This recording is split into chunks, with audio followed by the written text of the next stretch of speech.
Welcome to Money Chat Now. I am your host, Larry Steinhaus, and today is October 25th, 2021. Hey, just a reminder, if you like the show, hit the share button, hit the like button, and of course you can comment live during the show on YouTube and Facebook and LinkedIn and Twitter, and I may even be able to respond to your comments. And don't forget to subscribe to the YouTube channel and like the Money Chat Now page on Facebook. Once again, Money Chat Now is brought to you by Investor Schooling. You can attend a complimentary class this Thursday by going to investorschooling.com, and there you will learn about real estate investing and stock options investing from those who do it every day. All right, so today we're going to be talking about the market update. We're going to be talking about Tesla. We're going to be talking about Pinterest disinterest, the delaying of the mandate possibly, hyperinflation, Facebook's earnings, Mastercard crypto, Amazon's non-supply problems, and of course we're going to be going into the wrap-up. So let's talk a little bit about what happened today in the Dow and the other markets. So starting with the Dow was up 66 points today. That's pretty good, actually. Pretty good day. Also, the S&P broke records. By the way, the Dow broke records too. The S&P broke records. Nasdaq was up 135 points, which is also a beautiful play. So it's actually a nice day, not bad. By the way, the VIX is at 15.22. Now, for those of you who don't understand what the VIX is, it's basically, they call it the fear index. It's actually a kind of like the way the options play in the market. So they actually do a comparison. They do a ratio of how many puts and calls are in the market. And when the VIX is a high number, like 30 or 20 or 30, the market is really, really volatile. When the VIX is a low number, like, again, 15, it's actually not bad. So it's actually not bad that it's a 15. I like it. It's pretty good. All right, so it's up and away. I like it, but don't forget, November is coming. I've talked about this before. I think from about November 15th on, we're going to have a little bit of problems. So just keep it in mind. It may not be a great ending to the year, or at least from November 15th to the time where they decide on the debt ceiling, which is sometime in December, we're going to have a little bit of problems. So Tesla, wow. Tesla hit the 1 trillion market cap as its stock rode to 1,000 again on the news that Hertz was going to buy 100,000 Tesla cars on their fleet. Huh? What? Didn't Hertz go into bankruptcy about 2 years ago? Didn't they burn down one of their car parking lots? I don't know. This news isn't about Tesla, man. It's about Hertz. The company actually filed Chapter 11, and then shares of Hertz plummeted, reaching a low of 40 cents on May 26. 40 cents on May 26. That wasn't that long ago. But then an odd thing happened. The stock rallied to more than $6 on June 8th after retail investors poured in, expecting it to climb further. In a highly unusual move, Hertz attempted to capitalize on the spike and announced a plan to offer $500 million in stock, and so they basically would offer more stock at that price. And they basically said it probably will end up worthless. And this is crazy. And when a company is in bankruptcy, bondholders are the first in line to get paid, and shareholders are the last, and they would have had to pick from whatever might be left over. The deal was later canceled after the SEC criticized the offering, but now the stock is at 27, and they're buying 100,000 Teslas to rent them on a daily basis. Honestly, this is awesome news for the company, and don't you wish you would have bought some Hertz stock about a year and a half ago? Wow. Anyway, Tesla, on the other hand, continues to rock and roll as they are the go-to company for electric cars and electric car charging. I have to admit, Tesla's too high a price for me to invest, but it always amazes me every time it pops like this. It's just amazing to watch it go. Really cool stuff. All right. Let's talk a little bit about Pinterest disinterest. All right. I said it. I knew it. I told you. Last week, I told you about a rumor that PayPal wanted to buy Pinterest. I also said watch out, because this might just be a rumor or it might just fall apart. Well, guess what happened? They claim it fell apart. Actually, they earlier claimed it fell apart. Now they're actually saying it was a rumor, and I think it was just a rumor. Either way, the deal is off. This actually caused Pinterest stock to fall right back to where it was right before the rumor was announced last week, and Pinterest is sitting at around 51. And I'm going to tell you, I think it's a good play below 50 and once again get out of 55. And who knows, maybe PayPal really will buy it. That would be kind of fun, wouldn't it? But at this point, I think it's a great play. Get in below 50, get out about 55. And I'm going to be watching it. And for those of you who bought puts on Pinterest after my show last week, congratulations, because I called that one. I said it. I knew it. I knew it. I knew it. Also, Of course, on the news, PayPal stock rose today as investors who thought the merger was a bad idea went back into PayPal. And PayPal rose 10 points today to about 250. So that was the side play, too, if you would have played that. All right, let's talk a little bit about vaccine mandates. So worried that our supreme leader, President Braindead, COVID vaccine mandates are going to be implemented for private companies, it could cause a mass exodus of employees. Yeah, of course. You know, people, they thought they lived in America, and now they're not going to be getting freedom anymore. Anyway, business groups are pleading with the White House to delay the rule until after the holiday season. Hey, businesses, stop pleading with the White House and saying, F you. Or just say, let's go, Brandon, and don't implement it yourself. Leave it alone. White House officials at the Office of Management and Budget held dozens of meetings with their labor unions industry, lobbyists, and private individuals last week as the administration conducts its final review of the mandate, the unconstitutional mandate, the everything that anti-American mandate, the President Braindead mandate. Just stay away from this. Anyway, it will require businesses with 100 or more employees to ensure they're vaccinated against COVID or tested weekly for the virus. It is estimated to cover roughly 2/3 of the private sector workforce. 2/3 of the workforce. We already have more than that actually vaccinated. Just leave us the hell alone. Anyway, it sounds like the Southwest Airlines employee actions last week are having an impact, and maybe the U.S. Constitution will actually have some say in the matter again as employees start to protest. Retailers are particularly concerned with the mandate because it could cause a bigger spike in resignations that would exacerbate staffing problems at businesses already short on people. 30% of workers said that they would leave their job rather than comply with a vaccine or testing mandate, according to a poll last month. I'll be honest, I would. I'd say F you. No way, I'm not getting it done. Anyway, with supply chain issues, healthcare workers quitting, and patriotic Constitution-believing Americans continuing the fight, maybe President Braindead will let this stupidity go. My speculative guess, check this out, is that Braindead will announce the following. We have had great success in getting most Americans vaccinated, and even if these selfish, unvaccinated people don't want to protect others, we believe that the percentage of responsible vaccinated people is enough to make less of a threat. So we're going to not implement a mandate, instead offer an incentive to those companies who force their people to be vaccinated. You heard it here, folks. Remember I said it. I don't do a really good Joe Biden because I can't be that stupid. I can't sound that stupid. But that's what he's going to say. Something like that. Let's go, Brandon. All right. Anyway, let's get back to this. One more quick thing. Let's talk a little bit about hyperinflation. So Twitter co-founder and crypto advocate Jack Dorsey tweeted the other day about hyperinflation. His tweet, hyperinflation is going to change everything. It's happening. Damn right it's happening. It's insane now. But here's how really weird it's going to get. Today I had to order a stove and refrigerator from one of my rental units. I normally would get both for about $1,200 for basic stainless steel units. It cost me $1,800 for the units that were basic, but I was glad that they had them in stock and could deliver them this week.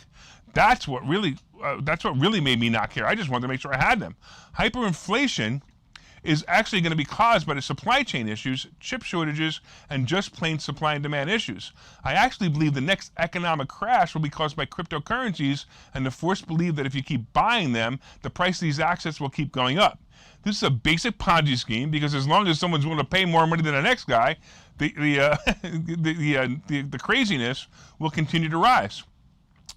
Hyperinflation will be the first step caused by people having more money than they would have imagined because of crypto investments, and then bam, it's going to come crashing down. Now, don't be discouraged from crypto because I'm buying it. By all means, get involved and just continue to take money off the table as the price of your crypto assets continue to rise.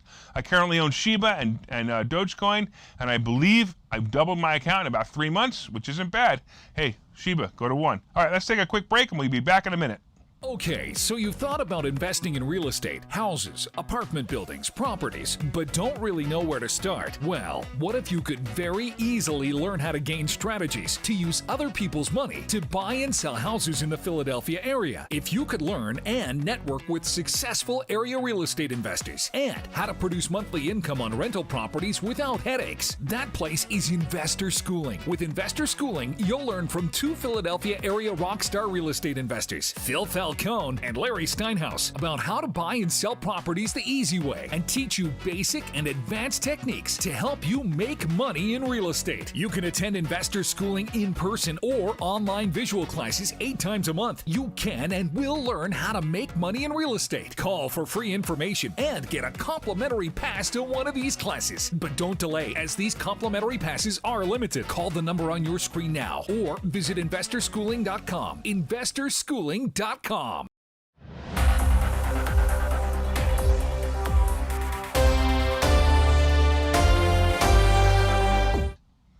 All right, welcome back to Money Chat Now. I am your host, Larry Steinhaus. And hey, come on, share it. Did you hit the share button? Share this gold with your friends, man. Come on. Hit the like button. Let me know you enjoy the show. And of course, you can also leave comments and I'll try to respond to them live as I've done before. So far, we've been discussing the fact that the market's up about 65 points, the S&P up about 21.5, and the NASDAQ 136. Tesla hit 1,000 today and went to $1 trillion. We talked about the fact that PayPal is not buying Pinterest. We talked about the nutcases delaying the mandates, or hopefully delaying the mandate, and hyperinflation. And guess what we're going to be discussing right now? Something you've all been waiting for, Facebook earnings.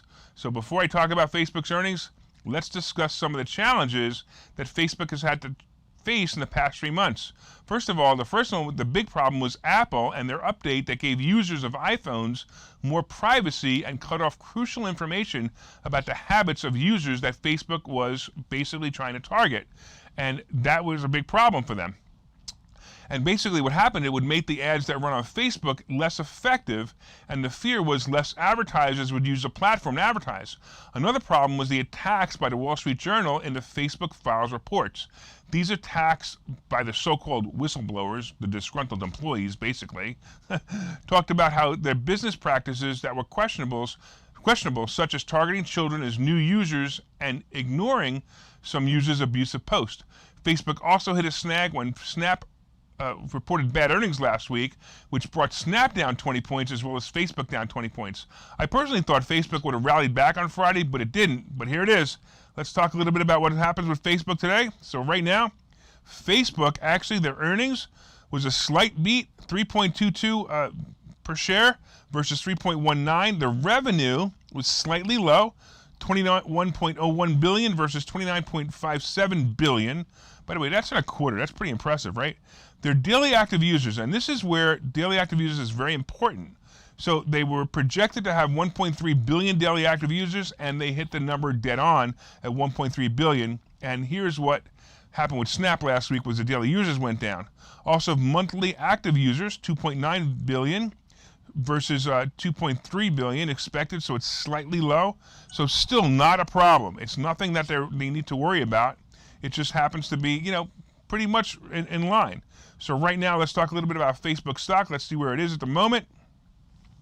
So Facebook it's up about 4 points after this earnings announcement. It's not bad. It also went up about 4 points today, and I got out. I was a little nervous. I was afraid. I took a small profit on my Facebook today just because I was afraid. But hey, let's see what happens tomorrow, because I actually think that this is a good play now that earnings is over. So if you think it's a good play, you might want to even get into it. Let's talk a little bit about crypto and Mastercard. So according to CNBC, Mastercard is preparing to announce that any of the thousands of banks and millions of merchants on its payments network can soon integrate crypto into their products. Bum, bum, bum. This is going to be big, man. I'm telling you right now. You've seen bonus reward cards like the Air Miles or Cashback. Now you're going to start to see them earn crypto rewards as you use your cards. This will include Bitcoin wallets, credit, and debit cards that will earn rewards in crypto and enable digital assets to be spent. Also give loyalty programs where, like airline and hotel points, can be converted into Bitcoin. Wow, I'm telling you, this is some crazy stuff. Basically, so we want to offer all our partners the ability to more easily add crypto services to whatever it is they're doing, said Sherry Heyman, MasterCard's Executive Vice President of Digital Partnerships. She said, basically, our partners, be they banks, fintechs, or merchants, can offer their customers their ability to buy, sell, and hold cryptocurrency through an integration with what's called the Bakkt, B-A-K-T-T platform. Now check this out. Bakkt is a crypto firm recently spun off by a company called International Exchange, which was behind the scenes provider of custodial services for those who signed up. On this news, Bakkt stock, you got to check this out, B-A-K-K-T stock, I'm sorry, with the symbol BKKT, I'm sorry, jumped 165% today to as high as 28. And Mastercard rose slightly at about 3 points. Look, I'm going to tell you, this is going to cause Bitcoin and other cryptos to rise. And I'm telling you right now, 70,000 is going to happen real soon on Bitcoin. It's a no-brainer to me. Definitely a no-brainer to me. Let's talk a little bit about Amazon. So here we go. Feed the rich, starve the poor. Amazon continues to reign as it did in COVID government overreach times. During COVID government overreach, everyone was buying from an Amazon because apparently COVID only gets you if you shop in small stores, so they had to close them all. Now Amazon says that they will have no issues with supply because they own their own shipping and transport companies. Well, sort of. In a blog post, Amazon said a combination of planes, trucks, ships, and delivery vans, along with staffed-up warehouses, has put it in a good position to get customers what they want, when they want it, wherever they want it this holiday season. Oh, Amazon, you're saving Christmas. That's so exciting. So if you want to shop, remember that Amazon is the only place that will actually have you what you need. Make sure you continue to destroy small businesses so the government can more easily control you and your purchases. You know, like the content you're allowed to post on the internet. If less companies control the data that you can post, it's easier for the government to suggest, mandate what's allowed to be seen. It's the same with retail companies. Soon Amazon will be one of the few companies allowed to run retail business. And guess what? That will mean you will be able to buy whatever they allow you to buy. Yeah, I can't say this enough. Let's go, Brandon. We'll see you in a minute. Investor schooling needs a new slogan. Investor schooling? Never heard of. Investor schooling? Never heard of them. Investor schooling? Never heard of them. Any suggestions? Phil? Investor schooling. We never heard of you either. Investor schooling. We never heard of you either. Investor schooling? Those guys are everywhere. Investor schooling? Those guys are everywhere. Investor schooling? Those guys are everywhere. Investor schooling.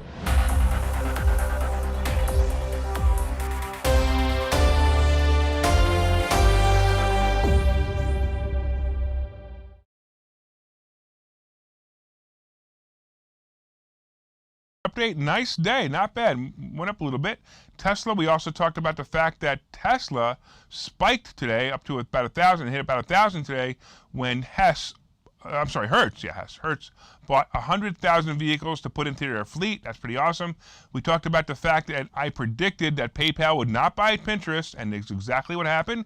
We talked about delaying the 100 employee mandate to be vaccinated. We talked about hyperinflation and how that's going to affect the world. Hey, one more time, we talked about Facebook earnings, and Facebook is up. Actually 6.5 points right now, 7.5 points right now. It might actually rock. This might be pretty good. I'm going to feel bad that I sold it, but you know what? I'm glad I did because I got a little nervous. Plus, we also talked about the fact that Mastercard is going to have crypto bonuses and how Amazon has no supply problems.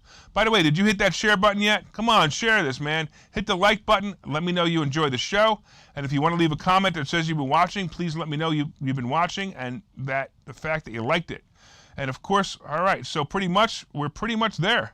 It's pretty much the end of the show. We don't have a lot of time, so I want you to keep watching this show for great market tips and insights. Let me know if you made any money from the tips discussed. You know, I got a phone call over this weekend. Somebody said, hey, where was your show on Friday? I can't find it. And we didn't do the show on Friday because we had a big event at Investor Schooling, so I couldn't do it. But that was pretty impressive that somebody actually called me to say, hey, where is the show? So once again, I want to thank you for watching Money Chat Now. And again, did you hit the share button? Do it. Hit the share button. All right. Also, like the Money Chat Now page on Facebook. And as you know, from time to time, I own some of the assets and options discussed on this show. The opinions discussed on this show is solely mine, and no one has asked me to discuss them. And I want to thank you one more time. And real quick, I want to thank Michael Falcone, who said it was a good show. All right, thanks, man. I appreciate that. Thanks for watching Money Chat Now. We'll see you tomorrow at 4:03. Take care.